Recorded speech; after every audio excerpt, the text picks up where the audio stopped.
Hey guys, so welcome back to Pristine's Reads.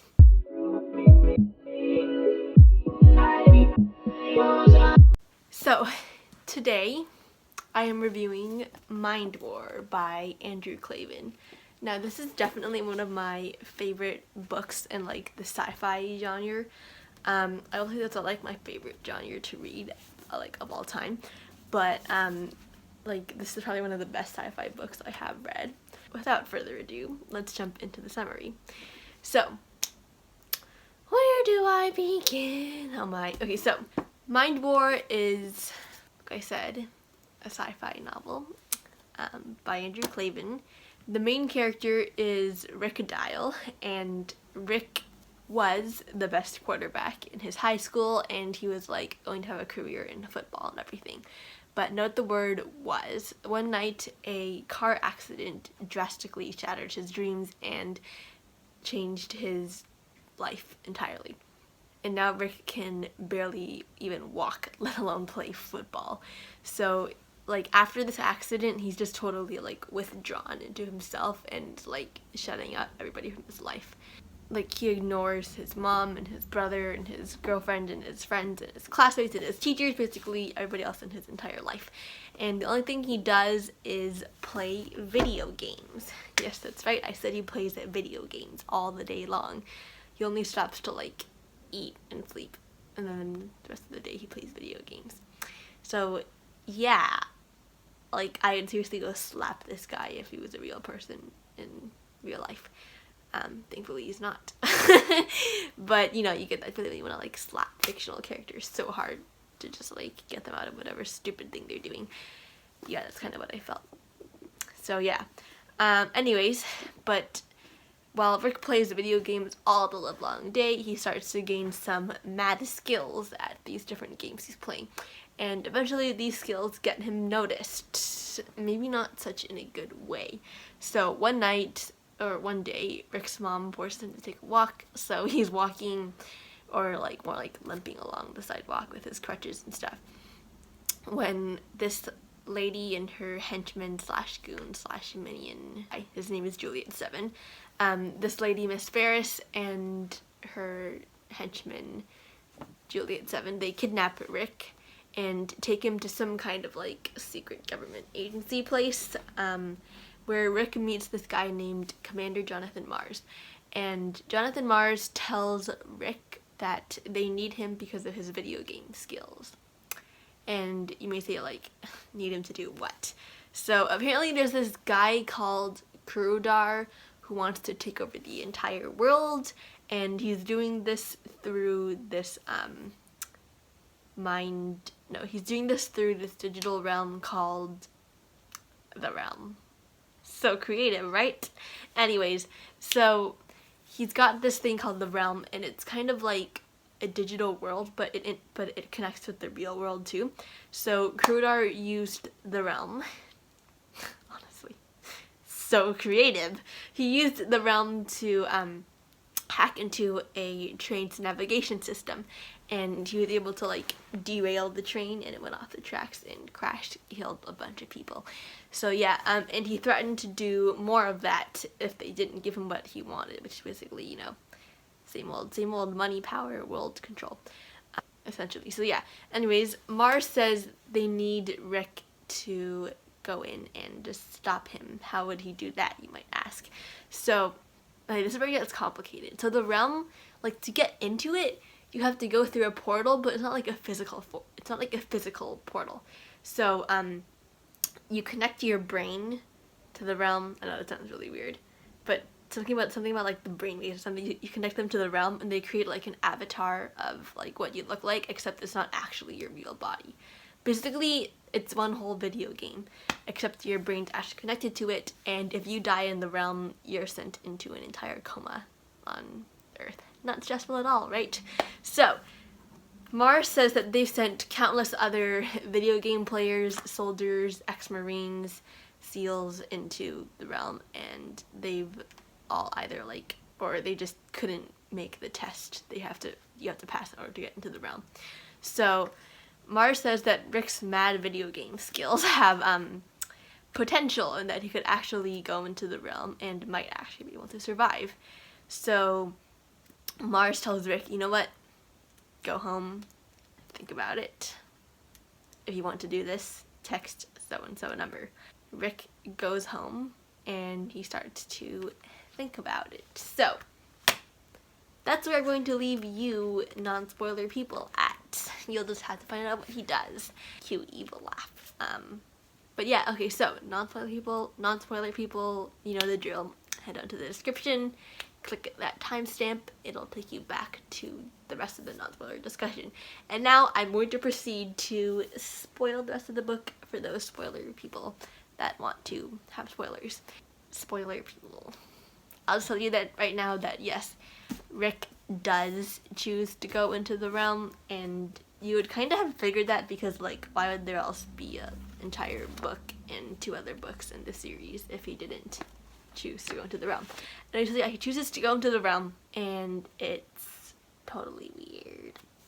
Where do I begin? So the realm is got like this weird kind of video game landscape going on. So like the grass isn't actually green. I forget what color it is. Red or purple? I can't remember. Red or purple? No, the grass is red. Anyways, so in the realm, Rick can walk, he can jump, he can run.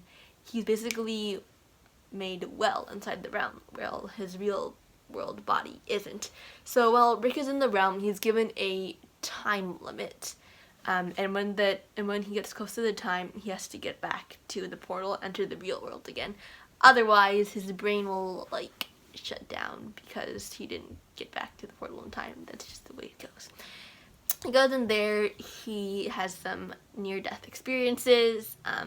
He meets 2 other avatars that are there. One is named Fabian, and one is named Mariel. A boy and a girl, as you can see. So yeah, Rick does like some recon, and I think the 2nd or 3rd time he goes in, he goes to like scout around to see where Kurodar is holding up in his evil little base. So yeah, and he finds Kurodar's fortress and does some like scouting out of the weird creatures he has there. Okay, so eventually Rick gets into this place in the fortress called the generator room, and basically this room has is like the heart of the realm, kind of. It gives like the reality part to the realm, and so when Rick destroys the generator, Kurodar is suddenly cut off from his connections with the outside world's like real life technology, and so he's like in the middle of hijacking like 8 planes. And then when Rick destroyed the generator room, then Kurodar's connections got wiped out, and Rick basically saved 1,000 people. So, you know, he basically destroys the entire realm.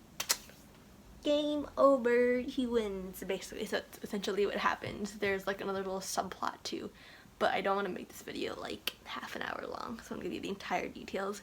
So that like Rick's parents used to be divorced. Actually no, they're not divorced. So like Rick thought his dad had left and had like run off with his old college flame. But actually he was like a secret scientist working for Mars government agency. And yeah, so basically at the end of the book they're all reunited and they're going to live one big happy family. Yay! So that's essentially the plot line. But now, moving on to the worldviews. So, first of all, welcome back, non-spoiler people. I'm so glad to have you. So, let's jump straight into the worldviews. One thing, I'm actually confused whether Andrew Klavan is the Christian author or not, because this book is listed in like the Christian fiction category, and Rick had like some elements of like a Christian faith woven throughout the book, and Klavan has had like an outright Christian character in another one of his books. But like what made me question his like Christianity was one time I was on Kindle and I was like reading a preview of one of his books, Another Kingdom, and like, you know, on the Kindle they only give you like the first chapter or 2 chapters of the book. So I was reading it, and like in the first chapter alone they were like 3 bad words, and I was like, hello, what is this? So I like asked my dad about it, and he said that Klavan could have used the bad words to represent like how messed up the character's life was or something. But I mean, I feel like if you're going to show how messed up a character's life is, I feel like there are better ways to do that than using bad words, you know what I mean? Like, you don't have to use bad words to show that a character is messed up. But again, I haven't read the entire book. I've only read the first 2 chapters. I probably will read the entire thing eventually. Probably eventually. Now, that book was published in March 2019, I believe, and supposedly Klavan converted to Christianity at like 2002 or 2003, something like that. Personally, wouldn't use like bad words to represent how messed up a character is, but yeah, that's just my personal standpoint. So anyways, back to the worldviews in the book. Like I said, there are like some elements of Christian faith mixed through here. Well, in the beginning we have Rick, like, you know, questioning and doubting God, wondering like, you know, if he was really there for him through his accident. And then also his parents like weren't living together. His dad supposedly ran off with an old college girlfriend, so you got that over there, and Rick and his accident. So he's just kind of like doubting God throughout most of the book. But when you get closer to the end, we see him kind of reclaim some of his faith there. So yeah, there's like a redemption arc circling through the book. Like, there are no prominent worldviews, but like there was a mention of like Kurodar wanting himself to be God. Like, you know, he wanted world control, so he wanted to be God, and no, the lowercase g. But yeah, he just wanted to be a god, and you know, doesn't turn out very well. Do your homework, Kurodar. Anyways, yeah. Yeah, that's pretty much it for the worldviews. Let's move on to foul language. There were not any bad words in this book. There's like a shut up, but I mean, that's pretty much. So yeah, no bad words, shut up. That's pretty much it. Moving on to violence. Now, there's definitely some violence here, but then technically it's not real life because most of it happened like in the realm. So it was like digital, but like wounds still happened to Rick in the real world.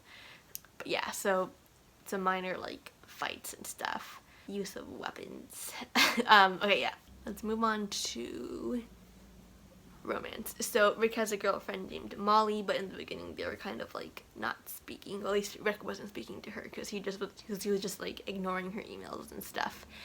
And yeah, he was just ignoring Molly. But in the end, they kind of started to make up a bit. At least Molly gave him a second chance.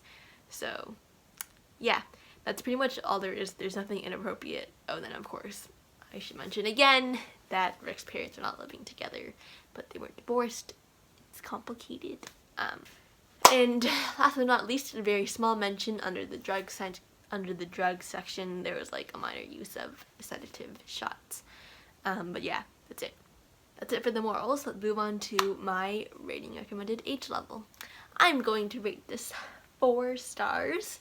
I really enjoyed it. It was fast-paced and kept me on the edge of my seat. Klavan knows how to write suspensefully and does it well.